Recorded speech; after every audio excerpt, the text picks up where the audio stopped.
Very good morning, children. How are you all? So today we are going to continue the second part of the microorganisms, session 2. Okay, where we will talk about very important information which is really useful to you all.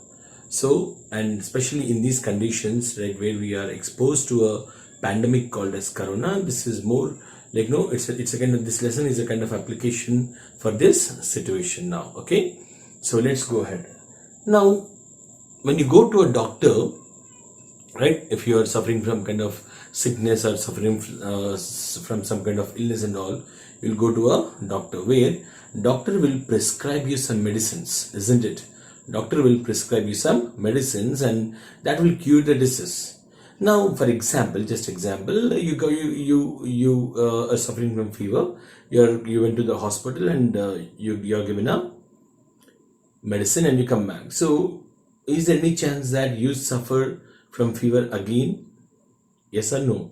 Yes, definitely there are chances. You may get it twice or thrice or 4 or 10 or 15 times in your lifetime. So it's not a permanent solution to a problem, isn't it?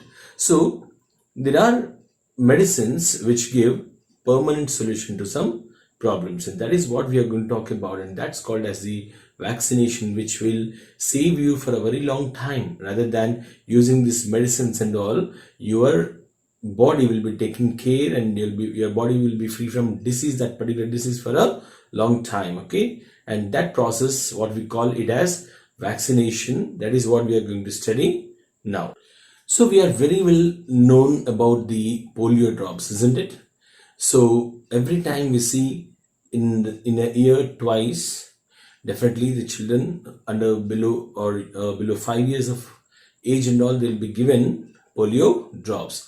Now, why these children are given polio drops? Okay, the reason is that in this age, the children are able to receive the polio virus. If they get attacked with the polio virus, the children may suffer from polio, isn't it?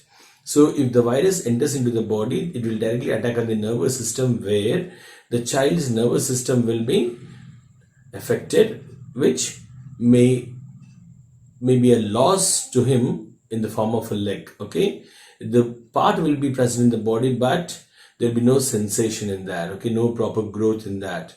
You might have seen the children or people who suffer from polio, so they'll have some kind of straps to their legs and all. They walk with some support and all, and there are some children who gets polio on 2 legs, isn't it? So now, what is the idea behind giving the polio drops? The idea behind giving the polio drops is to make our country completely free of polio.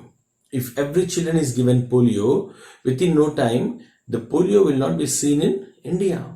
So there will be no one infected with the polio virus. So this polio vaccination is given to the children so that they will not get infected with the virus of the polio, which is called as poliomyelitis, and he'll be completely free from polio. Okay, so now this vaccination of polio goes back to the 1952, where Dr. Jonas Salk in the year 1952, he invented the polio virus, a vaccine for the polio. He did not even take any kind of patent right. He did not say that this polio vaccine only belongs to me, only I have to sell it, only you have to buy it only from me. So there were no such kind of rights. There's no such kind of patent rights. He absolutely gave them for free. He did not even think of having the patent rights. Okay, and after that, in the year 1957, so here Dr. Jonas Salk, he gave the polio vaccine in the form of a injection. Okay, in the form of a injection. And whereas Dr. Albert Sabin in the year 1957, he discovered it in the form of oral drops, where 2 or 3 drops will be sent into your mouth. So that is how polio drops are given now, in the form of oral. See children, here if the microorganism, if any virus or if any bacteria, okay, if it goes inside the body, what it will do, okay, what our body does. So just as an example, we have seen that these are the four viruses of polio. They might have entered into our body. Okay, polio or maybe some bacteria, some viruses or whatever it may be, if they have entered into our body. So immediately our body will respond. Immediately our body will respond. So our body will have WBC, that is white blood cells. These white blood cells will send the antibodies. What they will send? They will send the antibodies. They will send the antibodies so that they can come and fight with the foreign organisms which entered into our body. Because these are the foreign organisms, they are not our bodily organisms. They doesn't belong to our body, so they have come out from the foreign source. So when they enter into our body, immediately our WBC, that is white blood cells, these are the cells which are present in the blood.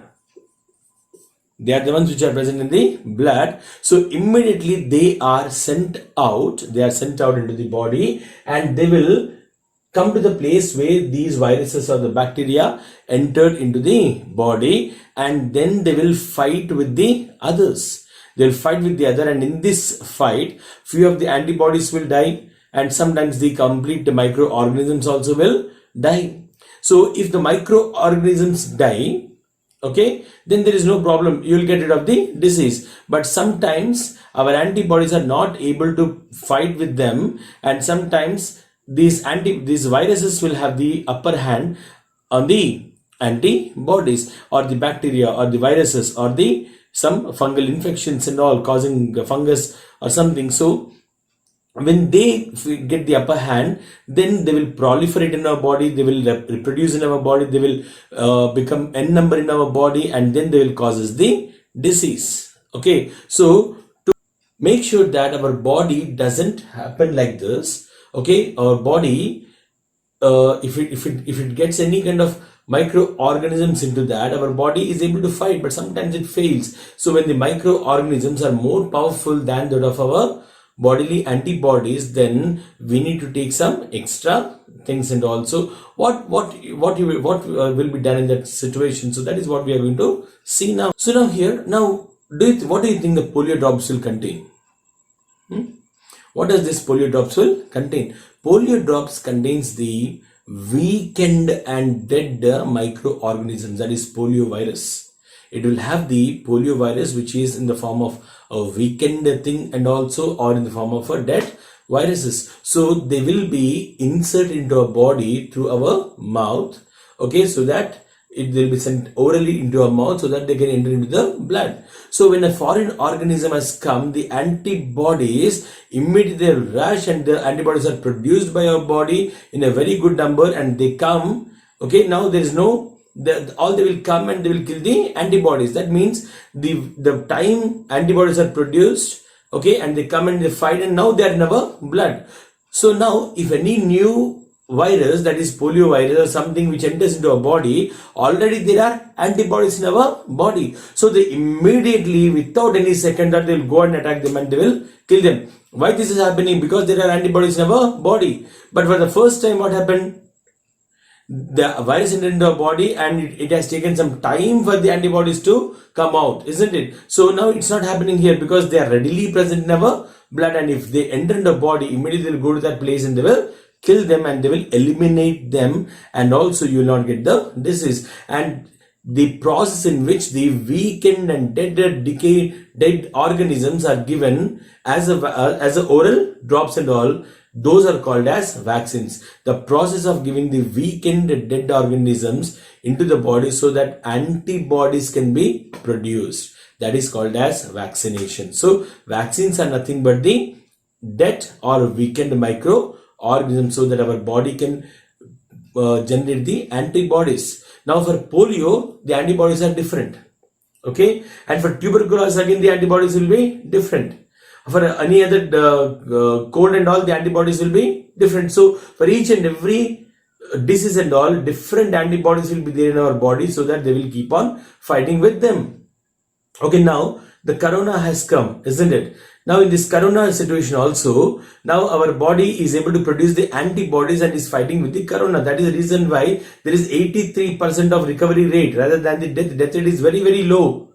But because our bodies are able to fight with the antibodies, sorry, they're able to fight with the microorganisms because our there are antibodies in our body, and that's the reason why people are asking to give plasma. If you have recovered from the corona, what you are asked for? You're asked for to give the plasma because plasma will contain the antibodies. So if there is any patient, directly the plasma will be given to them, and within no time, that means their body will get the ready-made antibodies, so that they will go and kill the viruses. So that is how we are planning nowadays. Okay, so this kind of giving dead and weakened microorganisms into the body, transferring them so that our body will have the immunity power, our body will have the resistance power, our body will generate the antibodies against them, and they will eliminate them. So, and they will be ready even if even if the same microorganism enters our body also, as they are readily over there, they will go and kill them. That's why the children are given the polio medicine or vaccine every year. That means 5 years, below 5 years, they have to take the vaccination. So that is how we come to the end of the vaccine. Now, now there is another disease. Now, for so many diseases, this kind of vaccines are given. The vaccines are given for the, like, smallpox, chickenpox, hepatitis, tuberculosis, mumps, diphtheria, whooping cough, okay, and even measles, tetanus. For all these diseases, we have the vaccines. From the childhood itself, we are given the vaccines. You might check your shoulder, there will be some marks on your shoulder, because that is the mark of the vaccination, which is given to you in the form of a injection. Polio drops, you have taken it orally, but other things and all, no, you have taken it in the form of the injections. Okay, now coming to the discovery of the smallpox vaccine. So when you talk about the smallpox vaccine, you know who comes into our mind? One person comes into our mind, and that is Edward Jenner. Edward Jenner. Dr. Edward Jenner, he has kept his practice in a very, very small countryside and all, no, like village and all, where he was trying to make some vaccinations to eradicate the diseases. And then there was a disease which was very, very prevalent at the time, that is the smallpox. People were dying like flies because of the smallpox. Okay, smallpox, you can see the pictures, they are really horrible. It is 10 times more than what you see in the form of chickenpox. Okay, the kind of blisters you get on your skin, no, that's more you cannot even imagine them. Even in the throat, even in the tongue, okay, and inside the throat you'll get the blisters and all. And within no time, people were being led to death at that time.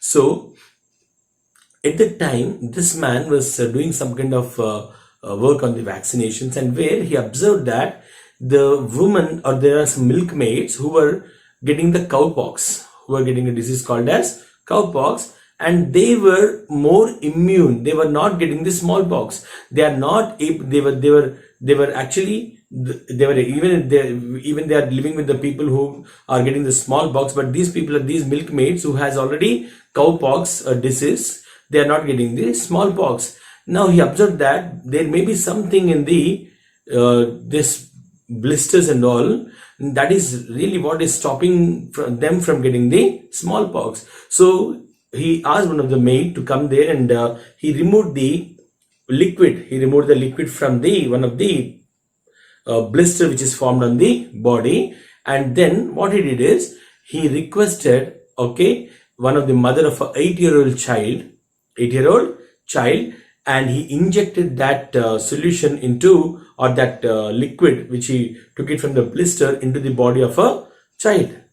Okay, and after that, after a few days, he was exposed to the smallpox. He was given the he was exposed to the smallpox, or he was given the smallpox virus and all, but the child did not develop any kind of smallpox. The child did not develop any kind of smallpox, because this liquid which he took from the blister of a milk maid who was suffering from a problem called as cowpox, and now that liquid acted as a vaccine. That was the initiation which was taken by Edward Jenner. Within no time, he prepared a vaccination which is now used to eradicate the smallpox. And even now in India, you cannot find a person having the smallpox. And we proudly say that India has completely eradicated the smallpox from everybody. So nobody is now suffering from the smallpox. So that is only because of the Edward Jenner, his idea and his observation, his concentration skills, and his invention of a excellent medicine, vaccination for the smallpox. That vaccine, it really saved millions of people around the world from a deadly disease which is called as smallpox. So here, vaccine, the word has come out from vaka. Vaka means cow. Vaka means cow. So here the vaccine has come out from or derived from a word called as vaka. Actually, vaka means cow. That is how vaccines has come out, and Edward Jenner has made a vaccine for smallpox, which the whole world used it, and they eradicated the disease called as smallpox from the country. So let's end the topic here, and tomorrow we'll talk about the microorganisms which are present in the soil and how those microorganisms are helpful in the soil fertility and all. Okay, until then, see you all. Take care. Have a great day. See you.